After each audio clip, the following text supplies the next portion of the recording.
Oke guys, jadi di video kali ini aku bakal ngejelasin gimana sih cara ngerjain soal nomor 5 versi 1 4 FM. Nah, basically ini soal terkait CH17 yang mana di sini kita disuruh mempertimbangkan kalau si perusahaan ini mau beli mesin baru or whatever it is lah, bagusan leasing apa minjem duit terus lu beli cash gitulah intinya. Nah, kalau kita lihat di sini ceritanya si Jason Leo itu tuh punya kedai kopi Ombe Coffee dan pengen nambah mesin kopi dengan seharga 350.000 gitu. 350.000, 350 juta gitu.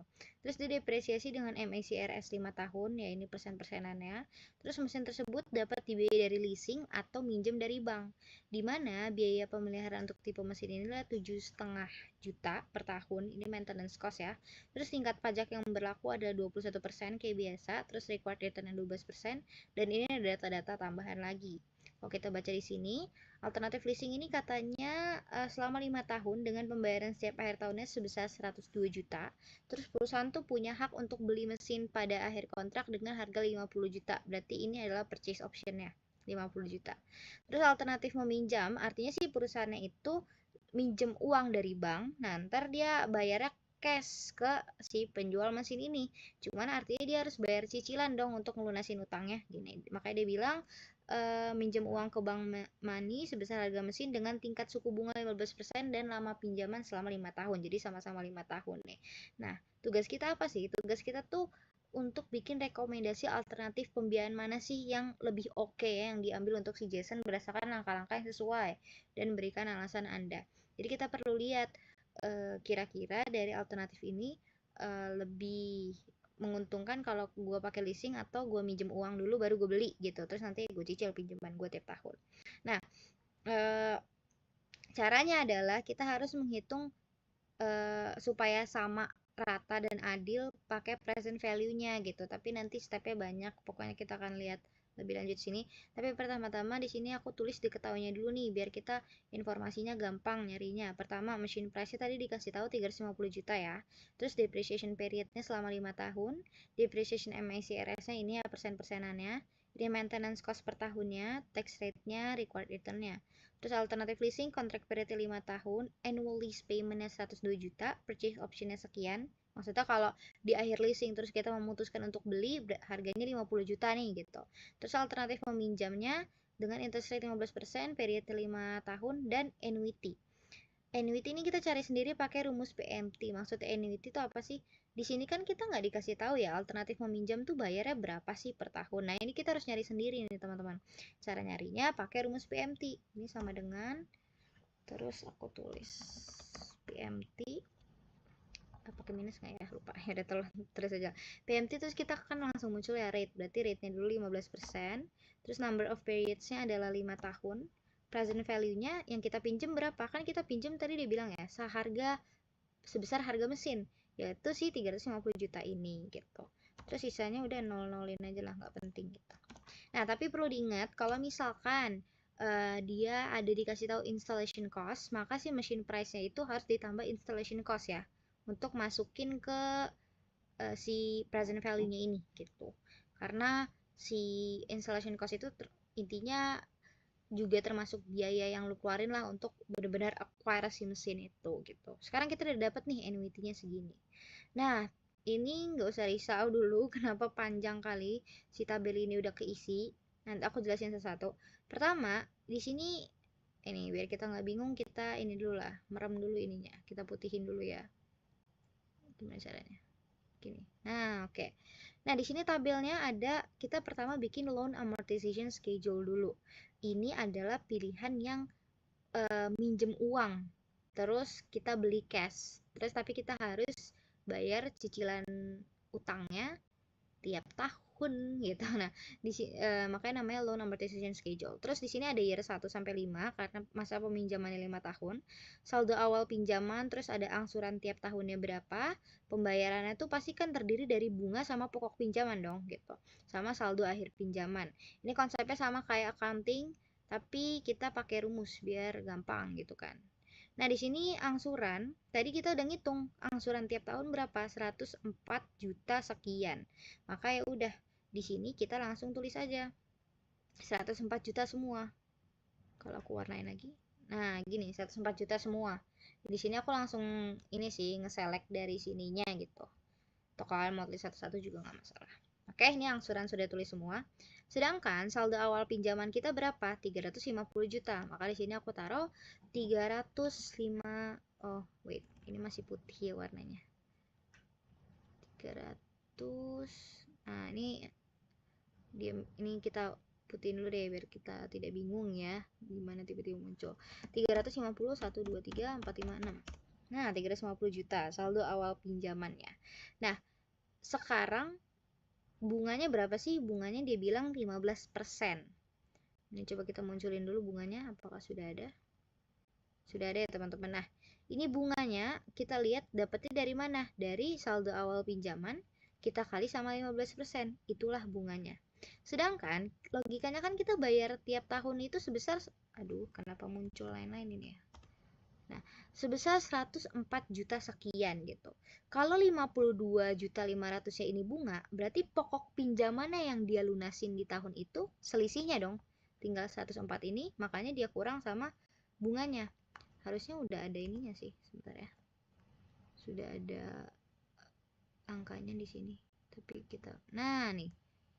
Kita lihat 104 juta ini kita kurang sama si 52 juta sekian. Maka itu adalah pokok pinjamannya. Nah, ini pokok pinjamannya. Berarti saldo akhir pinjaman tuh artinya gini. Ke saldo awal pinjaman kita kan ngutangnya 350 juta. Sedangkan di tahun itu pokok pinjaman yang terbayar itu baru 51 juta. Berarti sisanya berapa sih yang belum terbayar?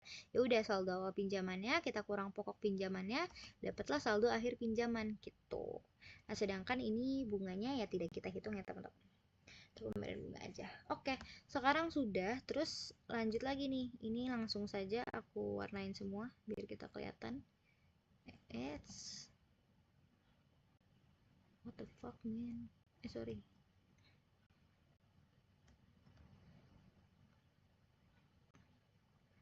Oke, ini aku warnain semua aja. Udah. Ini kalau kalian pakai rumus dia akan langsung muncul semua. Rumusnya gimana sih Nes? Ya ini biasa aja tadi yang aku tunjukin ya. Angsurannya kalian isi biasa, kan angsuran tiap tahun sama jumlahnya, tapi bunganya beda-beda dong tiap tahun gitu. Semakin tahun semakin kecil, mengikuti saldo pinjaman yang tersisa. Kalau misalkan awalnya 350 juta, ya udah kalian kali 15% gitu. Terus pokok pinjamannya hasil dari mana? Pokok pinjamannya itu hasil dari angsuran yang kita bayar dikurangin sama bunga, dipotong sama bunga, berarti pokok pinjaman yang baru terbayar segini. Nah, kalau kayak gitu, berarti dari 350 juta yang kita pinjam, kita kurang sama pokok pinjaman yang terbayar di tahun itu, maka sisanya sekian, gitu. Nah, sisa ini kita bawa lagi ke saldo awal pinjaman di tahun kedua, gitu. Nah, di tahun kedua kan kita bayar angsuran 104 juta lagi dong, sekian gitu. Nah, tapi bunga yang kita bayar adalah 15% dari sisa saldo pinjaman yang kita punya. Makanya kalau kalian lihat di sini, si 298 ini aku kali sama 15%. Dapatlah bunganya sekian, si 44 juta ini. Gitu. Nah, karena tiap tahun kita bayar 104 juta sekian, terus dipotong bunga segini gitu kan. Berarti pokok pinjaman yang terbayar di tahun itu berapa sih? Ya segini selisihnya, 59. Ini dikurang ini dapatlah ini gitu. Terus udah sekarang berarti yang terbayar udah 59 sekian. Sebelumnya kan saldo pinjaman kita segini nih 298 juta. Terus kita bayar lagi tahun ini pokok pinjamannya 89 juta sekian. Maka kita kurangin aja berarti selisih saldo yang belum terbayar, pinjaman yang belum terbayar sekian 238. Sebenarnya ini udah kalian pakai rumus aja terus ntar kalian tarik juga udah langsung ketemu. Pokoknya saldo akhir pinjamannya bakal nyampe 0 gitu. Gitu ya teman-teman, semoga bisa dimengerti. Oke, lanjut. Nah, ini kita baru tujuan tabel pertama ini supaya kita dapetin bunganya dulu. Tapi belum sampai di sini aja. Lagi-lagi tadi tujuan kita adalah menemukan present value dari si pinjaman ini gitu. Nah, di sini aku tulis lagi di tabel kedua namanya after tax cash flow purchasing.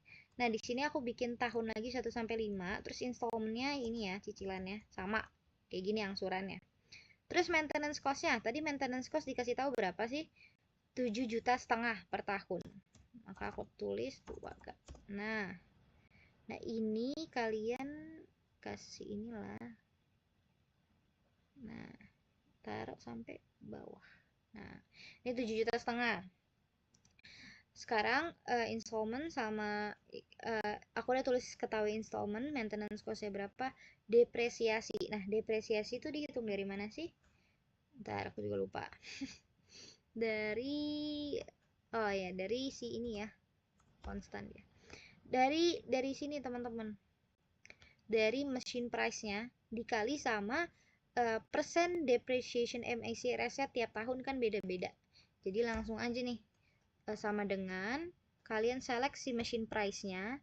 Nah, kalau kalian mau mau tarik ke bawah, boleh nanti kalian lock dulu seperti ini. Lalu kalian kali dengan persen sesuai tahunnya. Ini kan year 1, berarti persen yang kita pakai adalah 20%. Nah, inilah aku pencet. Nah, kayak gini. Terus nanti tarik ke bawah. Cuman kan ini masih dikali 20% semua. Ini kalian benerin nih, tahun kedua dikalinya sama 32. Jadi kalian tinggal ngebenerin persen-persen aja. Tahun ketiga kita kalinya sama 19. Tahun keempat kita kalinya sama 12%. Tahun kelima kita kalinya sama 12%. Nah, ini adalah depresiasinya gitu, oke? Terus bunganya, ini bunganya dapat dari mana, Nes? Gitu. Bunganya dari tadi. Yang tadi kita hitung. Nah, ini. Kalian select aja lagi dari ini gitu. Terus tinggal tarik ke bawah, otomatis dia ngisi semua bunga yang sudah kita hitung tadi. Nah, terus ada yang namanya tax shield. Tax shield tuh apa sih? Susah sih, aku juga bingung jelasinnya, tapi kayak dia itu pengurang pajak. Jadi kalau di yang aku baca, yang diajarin sama Gemini dan GPT aku, tax shield itu kan kalau kalian punya beban itu tidak dikenakan pajak kan. Nah, kalau kita lihat di sini yang dikatakan beban itu adalah maintenance cost, depresiasi sama bunga. Nah, jadi harusnya ketiga komponen ini itu tidak dikenakan pajak gitu. Nah, pajaknya berapa sih? Sekarang kita mau hitung dulu. Kalau ketiga komponen ini kita kenain pajak tuh berapa sih? Makanya kalau kalian lihat rumus yang aku taruh adalah sum dari maintenance cost, depresiasi dan bunga, lalu aku kali sama tax rate-nya. Tax rate yang kita punya di sini adalah 21%. Nah, kan ketemu nih tax shield-nya berapa. Terus tiap tahun ya, beda-beda kan maintenance cost, depresiasi sama bunganya. Nah, terus kalian hitung semua tiap tahun kan beda-beda tax shield-nya berapa. Nah, tax shield inilah yang akan dikurangi ketika kalian menghitung after tax cash outflow. After tax cash outflow itu maksudnya apa sih? Namanya juga cash outflow, artinya cash yang benar-benar keluar gitu kan. Kita mau ngitung cash yang benar-benar kita keluarin dalam melakukan peminjaman uang untuk beli mesin baru ini. Yang mana nantinya akan kita bandingin sama uang yang benar-benar keluar kalau kita leasing gitu. Oke. Nah, di sini after tax cash outflow-nya adalah dengan cara installment ditambah maintenance cost dikurang sama tax shield. Kenapa seperti itu? Karena kan tiap tahun kita mengeluarkan uang untuk cicilan kan, installment ini tiap tahun kita keluar pasti 104 juta sekian, 104 juta sekian, 104 juta sekian, tiap tahun sama. Terus tiap tahun kita juga mengeluarkan biaya maintenance cost. Ini 7,5 juta, 7,5 juta, 7,5 juta itu kita keluar. Tapi harus kita kurangi dengan pajak dari si beban tadi yang tadi kita hitung, tax shield. Tax shield itu kan adalah pajak dari segala beban, entah makanya pajak dari maintenance cost ditambah depresiasi ditambah bunga gitu kan. Nah, itu harus kita kurangkan karena itu adalah biaya yang sebenarnya tidak kita keluarkan secara cash gitu. Apa sih? Ya makanya itu dibilang pengurang pajak dah, kalau nggak ngerti ya udah hafalin aja. Intinya tax shield itu dia mengurangi cash outflow, cash yang kita keluarkan seperti itu. Makanya installment ditambah maintenance cost kita kurangin sama si tax shield gitu. Oke, terus sama tinggal kalian tarik ke bawah aja semuanya. Nah, terus karena ini kita sudah ketemu after tax cash outflow-nya, tentunya kita harus nyari present value-nya. Kenapa? Karena kalau kita mau apple to apple ngebandinginnya harus pakai nilai uang di satu waktu yang sama dong. Makanya kita present value-in. Karena nilai misalkan 84 juta ini di tahun pertama, tapi kan nilainya ya udahlah, intinya kita present value-in gitu. Nah, kita present value-in pakai rumus present value. Jangan lupa present value ini pakai minus ya teman-teman. Nah, di sini kita rate-nya dulu. Rate-nya berapa sih? Rate-nya adalah pakai si required return yang 12% ini. Terus number of periods-nya kita ikutin sesuai tahunnya. Misalkan ini tahun 1 berarti klik tahun 1 gitu. Payment amount-nya ini 0 aja. Terus future value-nya adalah si after tax cash outflow ini. Terus end or beginning-nya juga 0. Udah, terus tinggal kalian tarik aja ke bawah.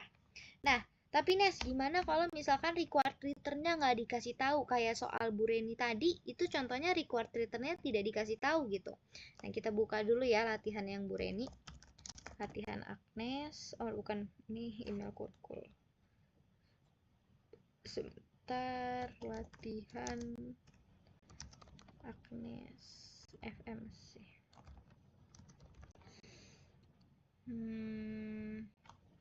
CH. Tadi apa sih? Latihan FM Agnes CH17. Latihan FM Agnes CH17. Dimanakah link saya?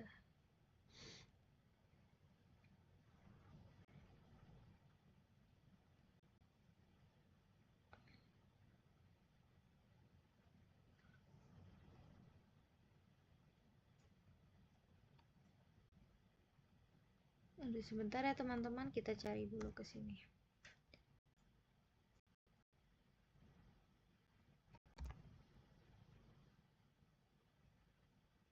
Oke, oh latihan Agnes. Oke, kita lanjut lagi. Nah, ini adalah contoh latihan Bu Reni yang aku kerjakan tadi. Ini contoh soal di sini, dia nggak ngasih tahu berapa required return-nya. Nah, kalau tidak dikasih tahu required return-nya, itu kan harus cari sendiri. Cari sendirinya gimana caranya? Caranya adalah, nih, aku tulis PV rate. Si interest rate yang dikasih tahu, kan interest rate-nya, rate yang kita punya satu-satunya adalah si interest rate-nya kan, tadi persen yang dikasih, nggak mungkin dong persennya kita pakai persen tax rate gitu. Nah, kita pakai interest rate, tapi harus dikali dengan 1 dikurang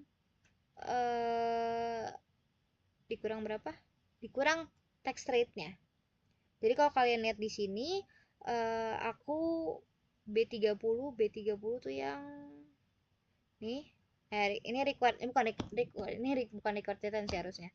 Harusnya si interest rate-nya ini kalian kali dengan 1 dikurang sama si tax rate-nya berapa gitu. Itu cara menghitung required return kalau misalkan tidak diketahui. Gitu ya, teman-teman. Oke, tapi karena ini dikasih tahu 12%, ya sudah, kita pakai aja langsung. Nih, kalau kalian tidak percaya, kita coba nih ya. Kita cari sendiri, misalkan PV rate-nya atau ya RR, required return maksudnya gitu kan. Tadi aku bilang apa? Si interest rate-nya kita kali dengan 1 dikurang sama persenan dari tax rate-nya. Hasilnya 12%. Jadi sama nggak sama required return-nya? Sama kan? Nah, kayak gitu. Oke, karena kita sudah dikasih tahu, langsung saja pakai required return-nya 12% yang sudah diberitahu. Oke? Oke, sampai sini kita sudah menemukan PVCF dari si alternatif kalau kita minjem uang ke bank, terus kita ya nyicil lah ke bank tiap tahunnya. Sekarang pilihan kedua adalah leasing. Jadi leasing itu kalau kata Bu Leni sewa beli. Jadi kita nyewa nih selama satu periode tertentu, tapi di akhir periode kita ada pilihan untuk ngebeli mesin tersebut gitu. Nah, caranya gimana sih? Caranya adalah, nah, after tax cash flow-nya, ini aku kasih catatan, after tax cash outflow-nya adalah lease payment. Kan di sini dia bilang ya, lease payment-nya itu tiap tahun 102 juta. Nah, ini kalian klik aja 102 juta, terus kalian kali dengan 1 dikurang rate pajaknya. Jadi, ini asumsi kita menghilangkan efek-efek pajak ya, teman-teman. Jadi, yang real kita keluarin hanya untuk pembayaran si mesinnya ini aja gitu. Oke, seperti ini. Dapatlah, apakah aku salah ya? Sebentar ya, sebentar. Aku tulis 100%. Ya sama wae lah ya. Bener nggak sih 80? Oh ya bener ya. Oke, ini dapat 80. Ini tinggal kalian tarik aja ke bawah sampai tahun kelima. Aduh, Kayaknya aku lupa kunci. Yang ini kunci dulu nih. Kunci. Yang ini juga kunci. Oke. Terus tinggal kalian tarik ke bawah. Nah, dia memang tiap tahun sama. Bedanya di tahun kelima, dia kan ada purchase option nih. Ada opsi untuk membeli si mesin tersebut gitu. Dengan asumsi kita akhirnya ngebeli mesin tersebut, maka kita tambahin sama si purchase optionnya. Yang mana? Yang 50 juta ini. Dapatlah 130, 580 di akhir tahun kelima gitu.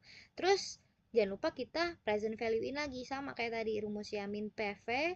Terus rate-nya kita pakai required return 12% lagi, sama aja. Number of periods-nya 5 tahun. Bukan 5 tahun. Sesuai ini ya teman-teman, sorry. Sesuai year-nya. Kalau year 1 ya berarti pakai year 1. Sama kayak tadi kan, kalau year 1 pakai year 1. Kalau year 2 pakai year 2 dan lain seterusnya. Payment amount-nya 0 aja. Terus future value-nya si after tax cash flow-nya. Sama kayak tadi, dia juga future value-nya pakai si after tax cash outflow-nya. Terus sisanya 0. Udah deh, dapet sih present value lalalawanya. Kalian tinggal tarik aja, dapatlah ini. Nah, sekarang waktunya lah kita membandingkan, teman-teman. Kita sudah mendapatkan kalau aku minjem dari bank, terus aku bayar tiap tahun, dengan pure yang aku keluarin banget nih, semua biaya untuk kalau misalkan aku opsi beli cash dengan minjem ke bank, present value segini gitu. Tapi kalau aku leasing, present value-nya segini, nanti kita akan bandingkan. Nah, kalau misalkan ada pertanyaan dari teman-teman, kenapa kalau misalkan aku purchasing dengan minjem uang ke bank, harus ditambah maintenance cost? Tapi sedangkan after tax cash outflow di lease payment, aku nggak mengeluarkan maintenance cost. Karena gini teman-teman, kalau yang pilihan pertama, kita minjem uang ke bank, terus kita beli mesinnya, artinya kan mesinnya sudah milik kita dong, gitu. Makanya kamu ada mengeluarkan biaya pemeliharaan, gitu. Terus ada biaya depresiasi juga, karena kamu mendepresiasi mesinnya, karena kamu udah beli, gitu kan. Berarti kamu mencatat depresiasi. Kamu pun kalau kamu kan juga ngeluarin biaya-biaya maintenance buat mesinnya, karena udah punya kamu yang ngerawat lah, gitu. Masa masih orang yang ngejual yang ngerawat, gitu kan. Sedangkan kalau lease payment, karena ini sewa beli, kepemilikannya kan masih punya si lesor dong. Jadi kamu nggak mengeluarkan biaya pemeliharaan, nggak mengeluarkan biaya maintenance, karena kamu cuma nyewa gitu di awal gitu. Di awal ibaratnya cuma nyewa. Yang masih ngurus pemeliharaan mesinnya adalah si lesornya, jadi bukan kamu. Makanya di sini asumsinya kamu tidak mengeluarkan maintenance cost sama sekali gitu. Cukup uang pembayaran leasingnya aja. Dan juga dia tidak ada depresiasi, karena bukan milik kamu, yang ngapain kamu catat depresiasi, toh cuman minjem gitu kan. Mesinnya cuman minjem maksudnya, cuman sewa. Nah, yang catat depresiasi siapa ya? Si lesor gitu. Sedangkan kita cuman menghitung yang uang yang kita keluarkan untuk menyewa saja. Sampai akhirnya di tahun kelima barulah kita keluarkan uang untuk purchase option atau membeli mesin itu. Kayak gitu ya teman-teman logikanya. Terus udah nih kita bandingin, kita udah dapat after tax cash outflow kalau si leasing berapa, PV-nya berapa, terus after tax cash flow-nya untuk minjem uang terus kita beli berapa, PV-nya berapa. Ini kalau kalian jumlahin, dapatlah segini teman-teman, 318 sama 317. Nah, ini kan yang kita keluarin nih uangnya. Logikanya kita pilih yang lebih murah apa lebih tinggi nih? Lebih murah dong, makanya berarti lebih better kita leasing apa minjem uang aja ke bank. Lebih better minjem uang ke bank. Makanya sini aku ngomong dari tabel di atas, jelas terlihat bahwa total biaya terdiskonto dari opsi meminjam sebesar sekian lebih rendah daripada opsi leasing. Karena tujuan dari analisis ini adalah untuk memilih opsi yang paling hemat biaya, maka keputusan yang terbaik adalah memilih untuk meminjam uang ke bank aja gitu. Nah, tadi yang sesuai kata Bu Reni juga, ini kalau kalian mau ngitung present value-nya satu-satu. Jadi kalian pakai rumus PV satu-satu gitu kan, tiap tahunnya berapa gitu. Nah, tadi juga jangan sampai salah teman-teman, kalau kalian memang mau menghitung pakai rumus PV satu-satu, year-nya harus pakai sesuai tahunnya ya, year 1, year 2, year 3, year 4, year 5. Jangan langsung year 5 di tahun ke-1. Nanti kalian kegedean ketika kalian sum PV-nya gitu. Nah, tapi kalau misalkan mau langsung sekaligus, nggak mau aneh hitung satu-satu si PV-nya ini gitu. ya bisa aja langsung pakai rumus NPV di sini nih. Misalkan NPV diskonnya berapa? Diskonnya kita tadi pakai required return ya 12% berarti. Terus cash flow-nya tinggal kalian select aja gini. Terus tutup. Hasilnya akan sama teman-teman tuh, lihat nah. Antara kiri dan kanan sama. Ini juga, ini lebih gampang gini sih sebenarnya. Terus ini 12%. Terus kalian select aja cash outflow-nya dari sini di shift sampai sini. Dapat sama aja kan hasilnya gitu. Jadi ya senyamannya kalian. Kalau kalian mau langsung total bisa hitung pakai rumus NPV ini. Tapi kalau misalkan mau hitung satu-satu, present value-nya juga boleh gitu. Yang penting ada after tax cash outflow-nya ini nih teman-teman gitu. Terus nanti tinggal kalian bandingin deh mana nih yang lebih murah. Itu sih sekian untuk tutor soal nomor 5 FM U4 FM. Kalau misalkan ada yang mau ditanyakan atau ada kekeliruan, boleh private chat ke aku. Untuk versi 1, sedangkan untuk versi 2 ini PIC-nya beda ya teman-teman. PIC-nya siapa ya? Wah, tidak ada yang menulis sepertinya. Ya, cobalah dicari tahu ya. Terus, udah intinya itu aja sih. Thank you guys, bye.